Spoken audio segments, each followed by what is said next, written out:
What is going on, everybody? It's your boy, Jimmy James. 59, and starting off something, or in a way, trying to get back to something that I've done, that I've messed around with a bit. Call this my casual cast series. This is an opportunity to watch a game in kind of a relaxed manner. We're gonna focus on that mid elo level, and we're really just gonna take a look here at some nice analysis, focus on some basics, but also this is kind of a chill atmosphere. We should have some music going on in the background.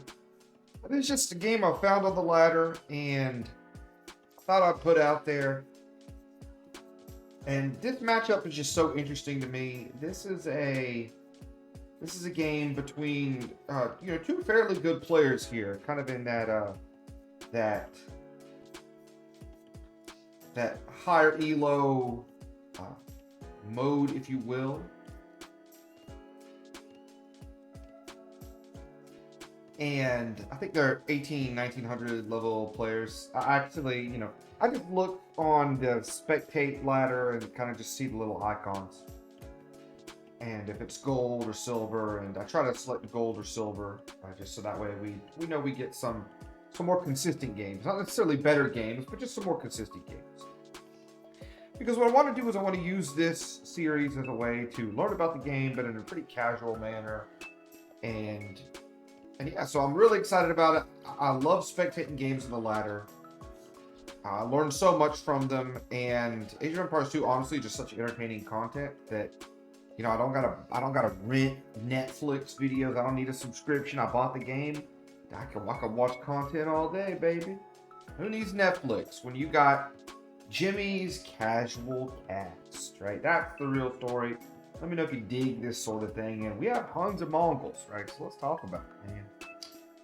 This is a classic matchup. I think either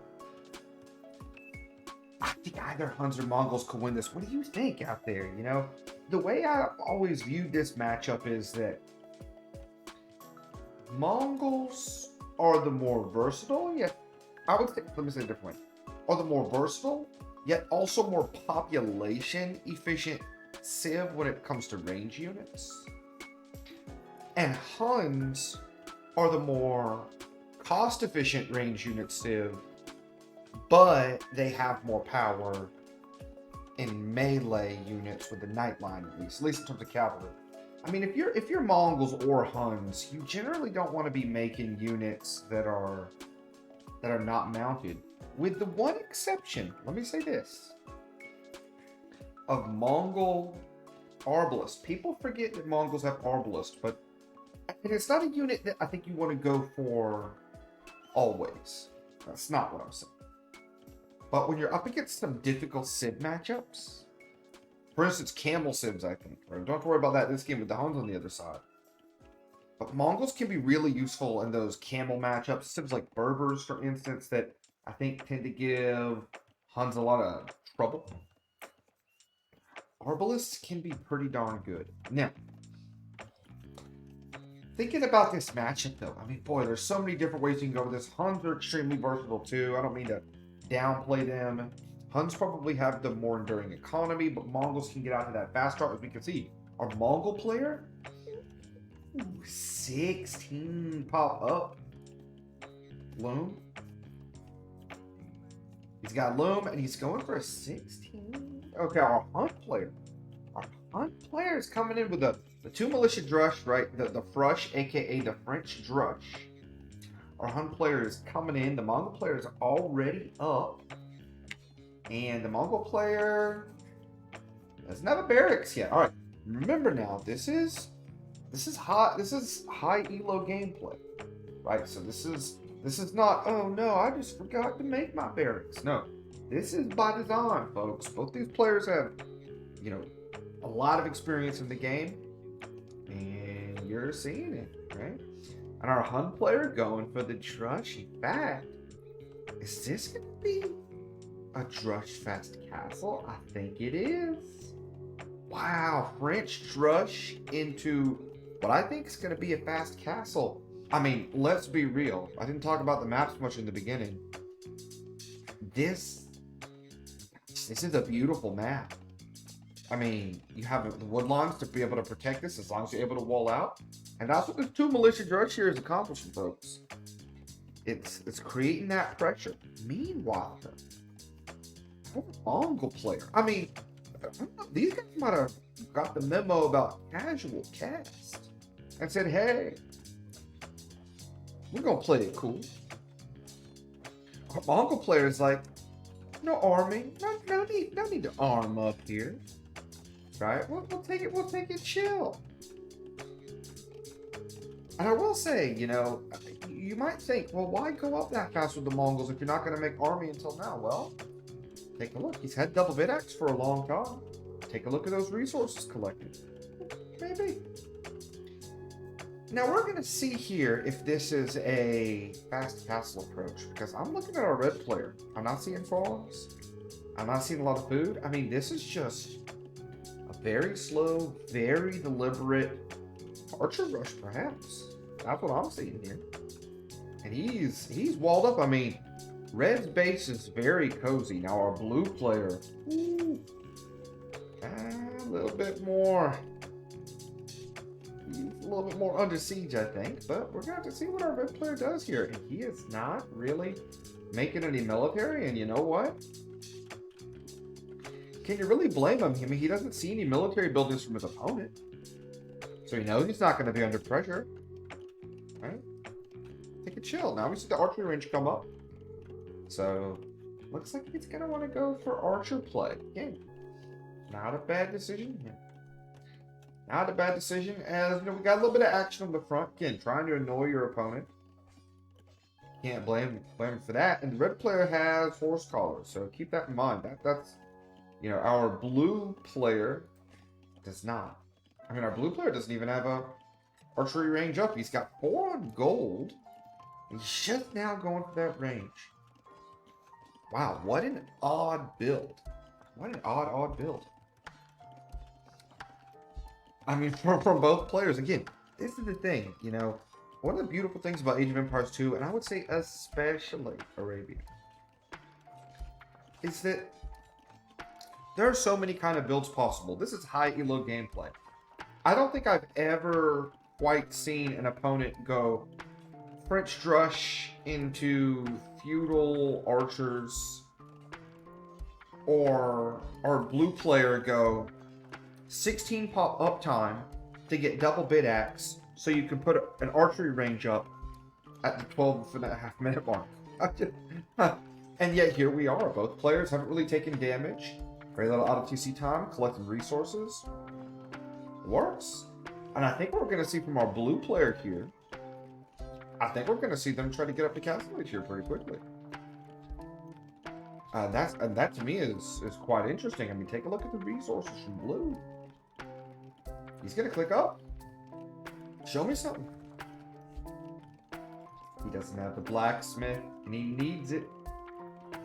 He needs the blacksmith. Yep. He's going to go ahead. Hey, queue up another villager. You're going to need more guys on gold. As red, ooh, probably going to lose that scout. And some pressure. Some pressure on blue's gold mine. Ooh. Okay, well. This is so risky, man.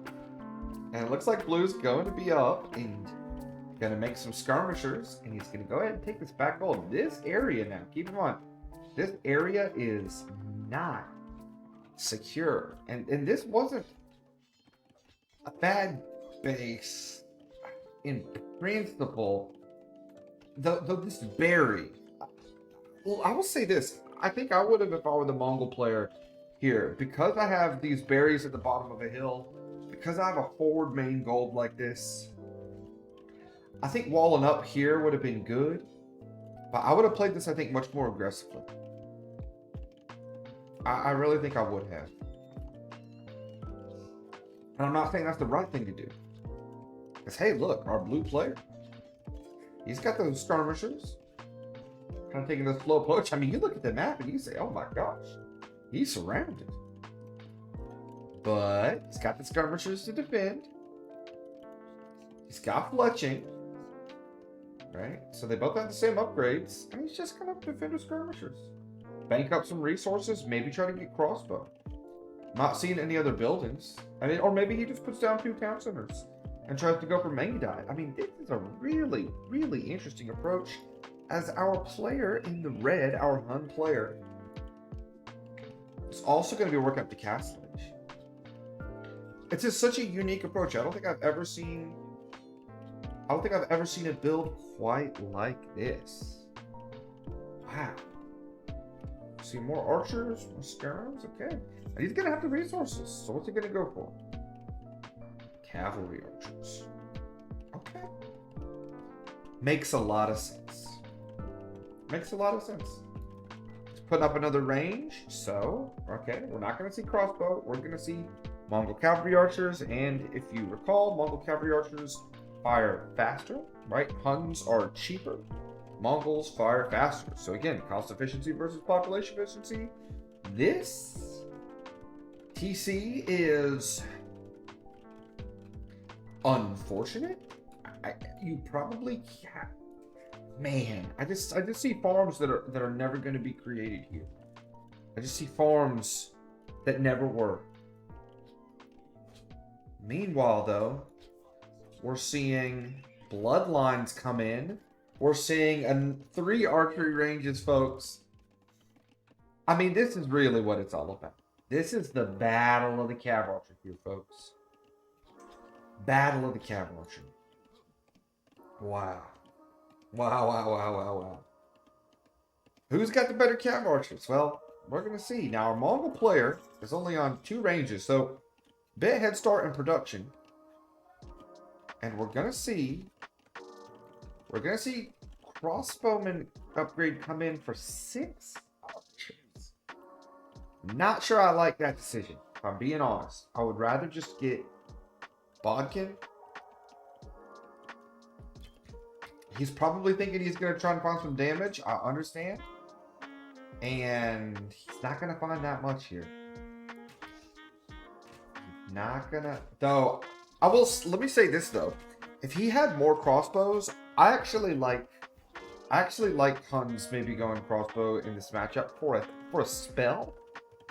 If he had more, but he didn't have that many. So that's why I didn't really like the move.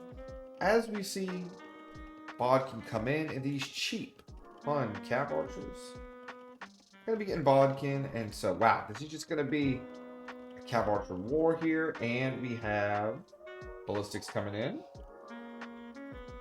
I presume he's got the resources for it. Yep, ballistics is going to be coming in. So this is going to be good as well. Okay. Blue player is tracking this army. And yes, Hun cav archers are cheap. But you want to run away and nice micro from our red player. And throwing away those units. Not going to achieve very much. They're going to be a little annoying. Man. All right, I like this. I like this. The what is that? What just went down here? A bear? All right, we have some bears dying in the woods. Okay. Our Hun player is going to get to a 3rd town center. So I'll tell you what. Now, Huns are one of the few civilizations you can pull this off with. 3 ranged cav archers, and he's got his TCs going on. Whew. That's something else. That is something else. And with those horse collar farms, you save a lot of that wood, right? These farms, some of them, yeah, some of them are going to expire here maybe in the next minute. But we have 10 cavalry. Ooh, a villager kill. That's the power of ballistics. Our blue player, right? Killing a villager, but with 3 town center production. Eventually, our red player will, unless they lose more villagers. Nope, didn't lose any there. Good reaction, Tom. 3 town centers to start putting our Hun player ahead. Our Hun player who never has to worry about being population cap. Trying to pick off some vills, but this might be a situation. Ooh, nice shot there. And our red player diving in deep. I mean, our red player has more resources collected. Dude, and this is such an even game. I don't know whose position I like more. I do like the 3 town centers. I gotta say that. I think one of the best ways to defend against cav archers is to be on 3 town centers. Because it's very difficult to raid. And I love this mining camp too to kind of keep you away. But gosh, ballistics is putting in work. And that's going to force these cav archers back. Let me say this. These cav archers here, so they have cav archers kind of roaming around the map in the south. These cav archers are getting a ton of value. Now let me tell you this. If I were the Hun player, and I were thinking about what you call that I wanted to get to in the later on down the line, if I couldn't keep my cav archer numbers up, which I'm getting a little nervous, I think eventually I want to get to Tarkans. Tarkans are a great, just kind of let this villager live. Merciful. Tarkans are a great unit because you can get, with the elite version 8 pierce armor, they're pretty easy to transition to with the Huns. They'll be great against these CA. Now, the problem you're going to have to watch out for is if the Mongol player goes camels, but Huns do have halberdiers that are, you know, that are decent. They're missing the last armor upgrade, but they're decent. And I gotta say, even though our blue player is only on 2 town centers, doing a pretty nice job here, staying up in the villager count. I mean, 4 villager kills is what's making the difference there. Really even in terms of resources collected. Our Hun player is trying to find some damage, but just not finding much of anything, folks. And our blue player is going to try and go forward, and we are going to see an archery, or excuse me, a siege workshop.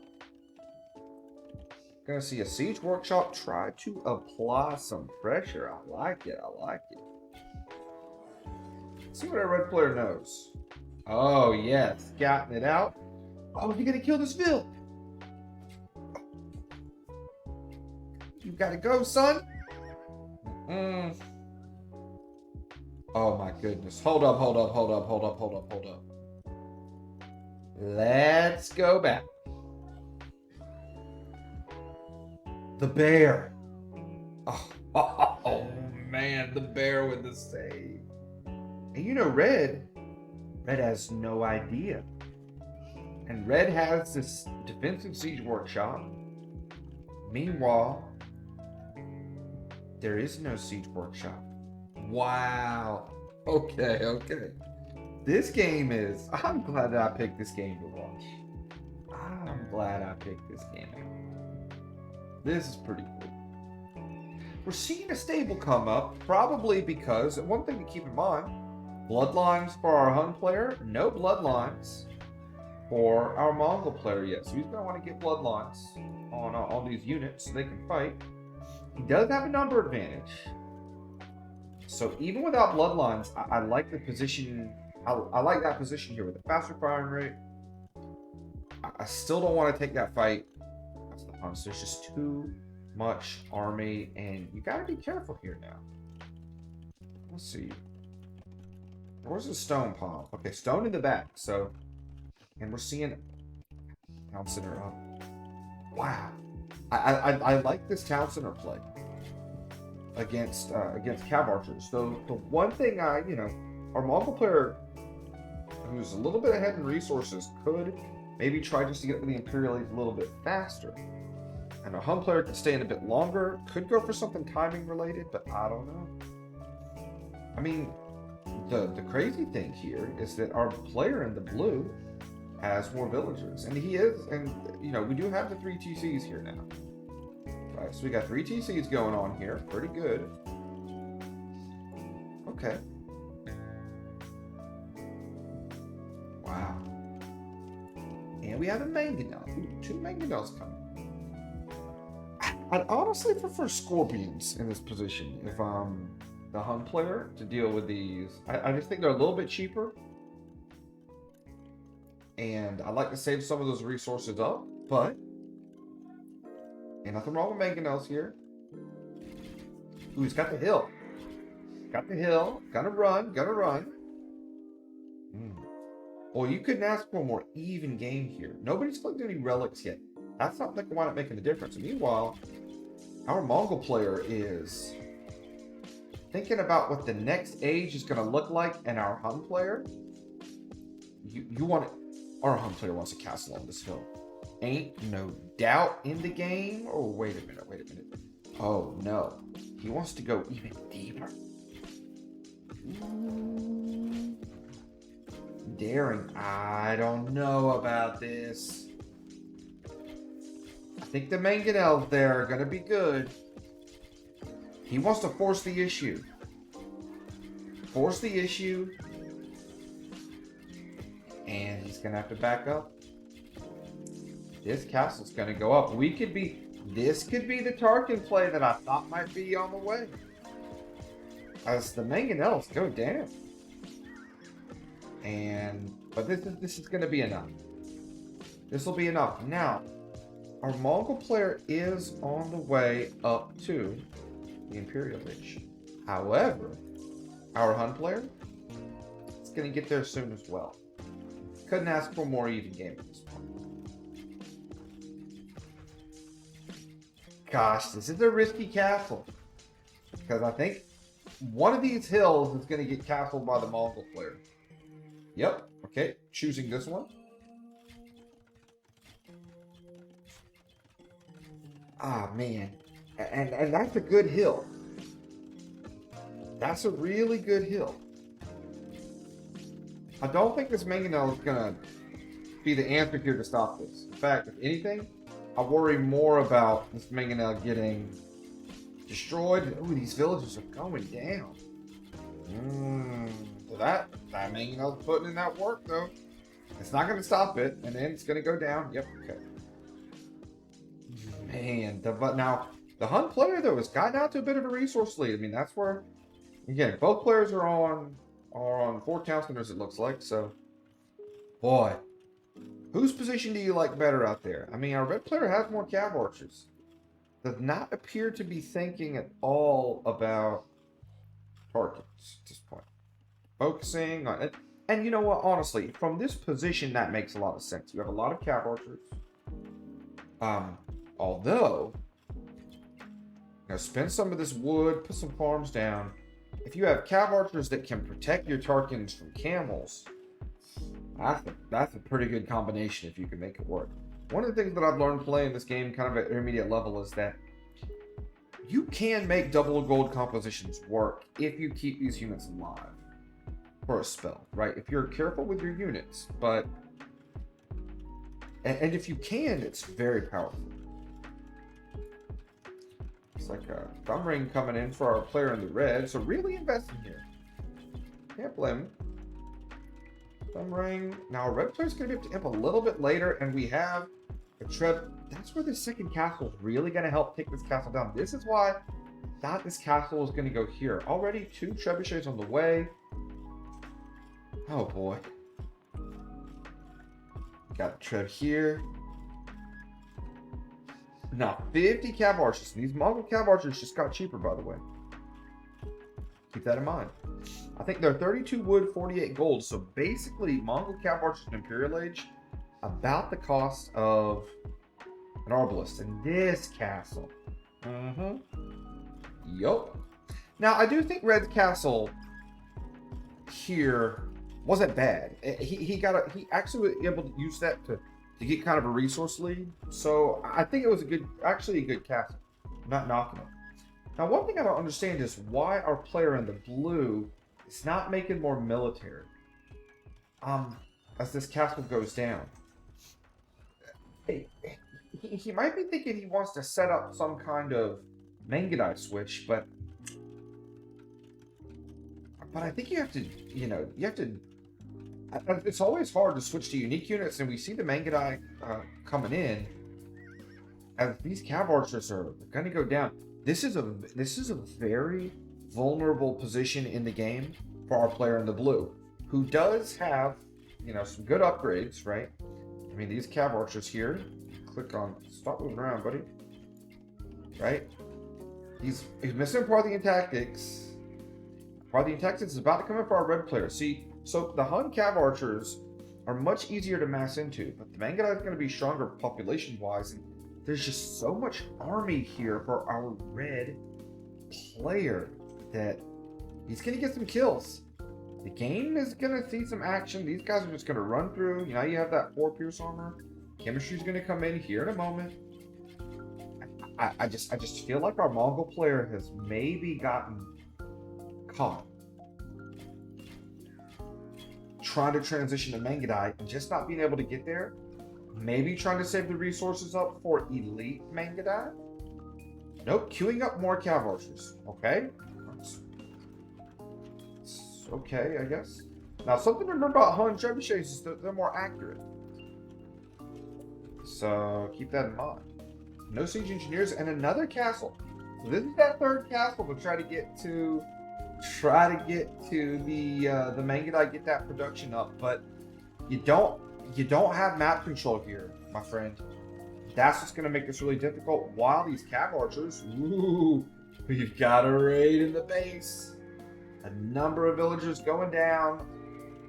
Both bases, and you know what?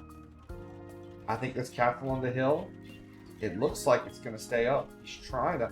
If these Hun trebuchets are so accurate, it's hard to keep these. Gosh, wow, what a move from our red player. And I don't think this castle gets up. I don't think it does, and our Hun player has a lot more army right now. It's just auto-making cav archers, and our blue player, I think our blue player got not feeling as though they could transition if you just have more cav archers. Going for kind of a mix of Mangudai and regular cav archers. I don't know. Now, the villager kills. Again, this is still a pretty even game, folks. I know it doesn't look great for our blue player in the front, but a lot of villager kills have occurred in the base of our red player, who is, you know, you could imagine going out to the side, you can find some juicy kills over here. Let me tell you what. I wonder if our blue player knows that gold's out there. Yeah, well, if you know that gold's out there, you just gotta try and find it, honestly. Just send 1 or 2 units over there, you can get so much value. Meanwhile, the villagers trapping in Blue's army. I think right now the really, really difficult thing is Blue is caught trying to make that transition here. And this ain't gonna do it right here. Sieging from this hill. This is the castle that's winning. This is that winning castle. Red's resource lead is expanded. You can see the score has really started to move in favor of our red player. I don't think Blue's dead here yet, but boy, it's getting tough. He just can't keep up with the massive military that we're seeing. Although, it looks like this trebuchet could go down here. Trebuchet, yep. Trebuchet's gonna go down. And he's just gonna have to back up. Probably a smart move. And these Mangudai. Mangudai might be getting a little over their skis now. Ooh. Oh. Yeah. Missing Parthian tactics right now is pretty important. That's pretty important. And you don't have map control right now with the blue player, so I think you really got to try and regroup here. Meanwhile, a raid, our blue player really is feeling these raids. Probably needs to go a little bit deeper though. Trying to expand that economy, but again, you don't have presence on the map if you're blue. I mean, you're just going to lose this. This is no, yeah. You don't have presence on the map, so that's tough. That's really, really tough. So this is a game where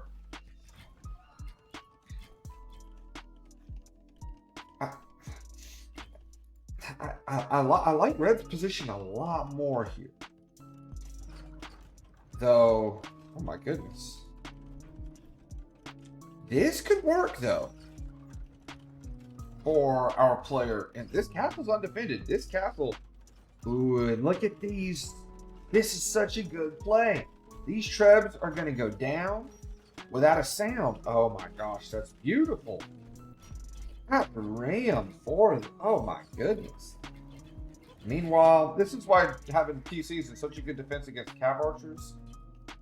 And things have turned a little bit in the favor of our blue player. I still have to say, I do like Red's position. I like the amount of units they have on the map. This town center actually did go up here with these units that came back, so very good job there. And man, this is an exciting game. The score's gotten a lot closer. Blue just needs the army at this point. And that's where, I mean, you know, Red has a 20 population lead. Blue just has to get these army numbers up. And that's where the Huns, with their really solid cost efficiency, are just, they're having a field day. This 4 HP cav archer doing some work here. Neither players really prioritize upgrades that much from the economic standpoint. And you could take a look at the resources collected. This is neck and neck. As a castle's going to get up here, I love this castle. It defends a neutral stone and a neutral gold that are very close together. Assuming that castle gets up, and I think our blue player is trying to I think he's going to sacrifice this army just to make sure this gets up. Yeah, look, he's bringing the whole construction crew. Oh, man. I like it. I like it. He brought the whole crew. Now he's got 3 castles. The question, though, is can he make that transition to Mangadai? We're seeing Hussar coming.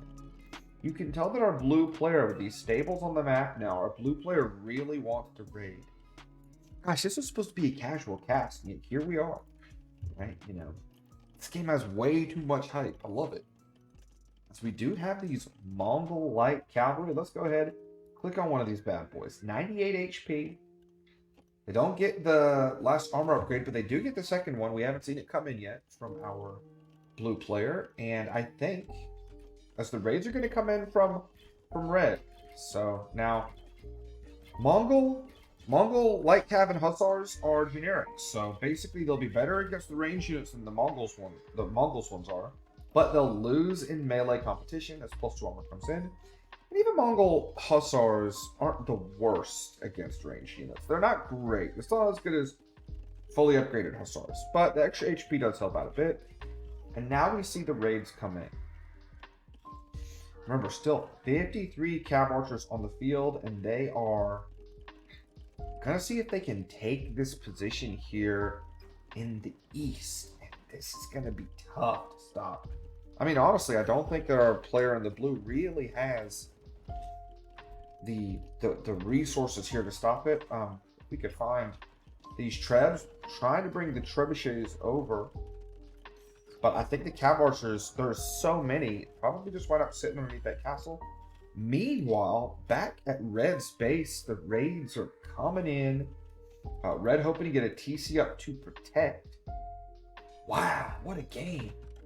Resources collected some of the KD, the Eco KD, it's all. This is a very close game. The score is neck and neck. Keep in mind, when we saw Earth a little while ago, it looked like blue was down for the count. And with all that being said, I still like Red's position. I do. I mean, you can't argue with 60 cav archers. Go ahead and try. Go ahead and try. Now, one advantage here for blue is that he's got the villagers here that can repair.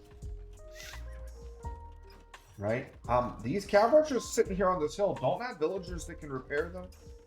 And I think we're gonna see a trebuchet go down. Almost. Ooh. It's gonna adjust its position a little bit. Okay, the villagers are coming over now, but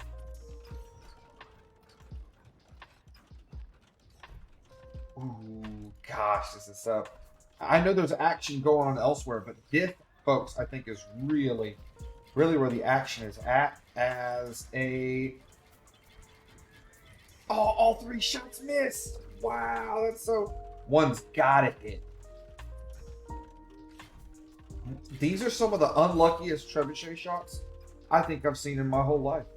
I'm not even gonna lie about it. You need one of these trebs to go down if you're red. Or excuse me, if you're blue, you need it to go down. You desperately need it. Meanwhile, there's raiding going on. Now keep in mind, reds are the blue player has the population lead now, and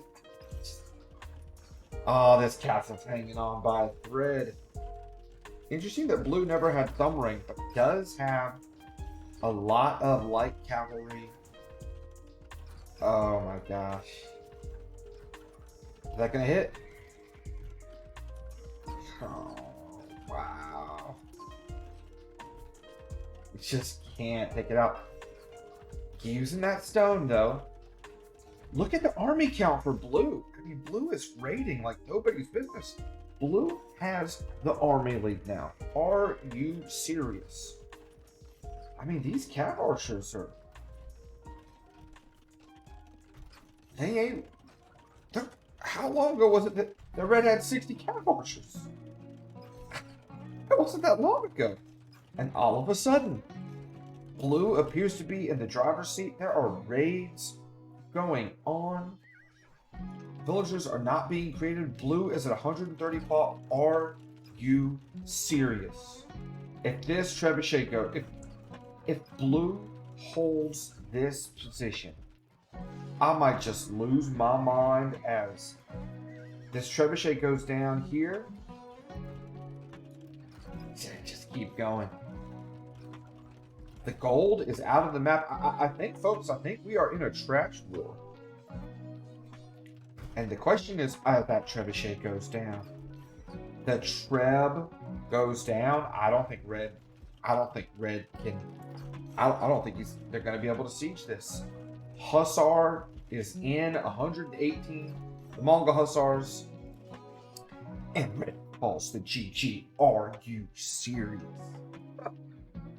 Casual Cats. Episode 1. That was a comeback for the ages. That was amazing, folks. Wow. And I'll tell you something. I mean, it was... You gotta go back in the game and ask yourself. I know that this castle got some damage. But if it had just been on the hill, and then your next castle... I ask these questions because these players are both, hey, I'm a 1500 level player. These folks are, hundreds of elo points higher than me. I gotta learn from these games. I gotta learn from these. These folks are teaching me. They're teaching you. I want to learn from this game. I mean, one, the town center defense against the cav archers. It was very difficult for blue to get in a lot of damage on the base. And I would say early on, the red player was doing the same thing. I was really preparing myself to talk about how I would have played the mid game differently than blue. And blue was behind. I really think that if our red player got the heavy cavalry, notice, no heavy cavalry. You get the heavy cavalry, you get 60 heavy cavalry. If you get the heavy cavalry, get that HP, and maybe get to Hussar a bit early. That might have worked here. This is such a tough game. Notice this game also, here's something to learn from in terms of mistakes. No player really collected relics. Now, granted, let's actually pause that for a moment, because one of the things to keep in mind is that with all these cav archers roaming the map, it's pretty hard to get out there and collect relics. I mean, there was so much mobility. So, in a way, you kind of can't blame the players, because I don't think there was ever a point in this game where either player probably felt sick. Probably never a point. This is such a good game. One of the best games, one of my favorite games I've watched in a long time. Let's go ahead and check the statistics, and I hope you enjoyed this. Hope you enjoyed this series. I want to try and do more of these. I really like I really like this kind of chill atmosphere doing these kind of videos. So let me know if you enjoy it. And yeah, basically, right, gonna try and get one of these up once every few weeks, talk about it, and hey, a lot of good stuff coming, and a lot of good things in the future. All right. That being said, guys, I'm Jimmy James of 9, and I'll see you out there in the lab. Peace.